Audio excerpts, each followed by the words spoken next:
करूळ जामदारवाडी येथील गावातील 3 मुली धरणात बुडाल्या। सायंकाळी 4:30 वाजण्याच्या दरम्यान ही घटना घडली। आंघोळीसाठी गेली असता ही दुर्दैवी घटना घडली।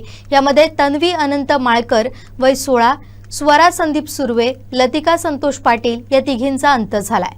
घटनेची माहिती मिळताच पोलीस प्रशासन, महसूल प्रशासन आणि लोकप्रतिनिधी घटनास्थळी जमा झाले होते।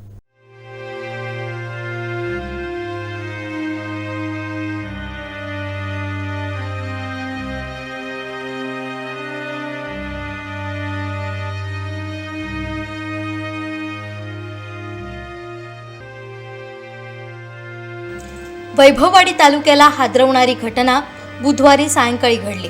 धरणात पोहण्यासाठी गेलेल्या तिघांचा मृत्यू झाला।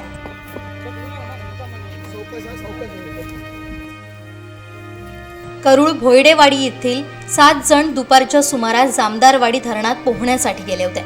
धरणावर पोहोचल्यानंतर तन्वी अनंत माळकर वय 16, ऋतिका संतोष पाटील वय 18 आणि स्वरा संदीप सुर्वे वय 11 या तिघी पाण्यात उतरल्या। पाण्यात उतरून त्यांनी फोटोही घेतला। यावेळी 11 वर्षीय स्वरा पाण्यात बुडू लागली। तिला वाचवण्यासाठी तन्वी आणि ऋतिका पुढे गेल्या, मात्र पाण्याचा अंदाज न आल्यानं तिघीही खोल पाण्यात बुडाल्या।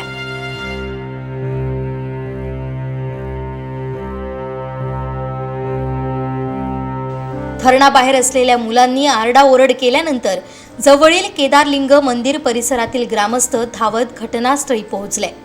विलास वारंग, संजय वारंग, यश पवार, आकाश सुर्वे, सुशील माळकर आणि बाळकृष्ण वारंग यांनी क्षणाचाही विलंब न करता धरणात उड्या मारून तिघींना बाहेर काढलं, मात्र तोपर्यंत उशीर झाला होता।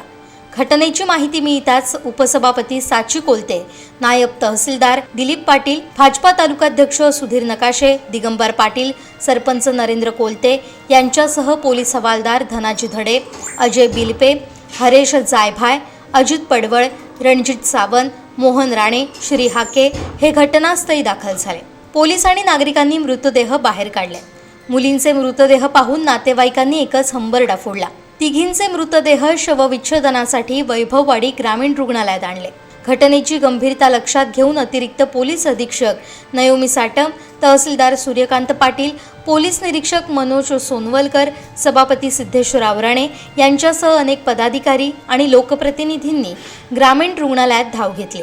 मृत तन्वी माळकर हिनं नुकतीच 10वीची परीक्षा उत्तीर्ण केली होती आणि ती करूळ माध्यमिक विद्यालयात शिक्षण घेत होती। ऋतिका पाटील ही मुंबईत राहत होती आणि उन्हाळी सुट्टीसाठी गावी आली होती, तर स्वरा सुर्वे ही मुंबईत 6वीत शिकत होती। तिचं मूळ गाव कुसूर येथील असून आजीच्या उत्तर कार्यासाठी ती करूळमध्ये आली होती। आजीच्या कार्या दिवशीच तिचाही अंत झाला।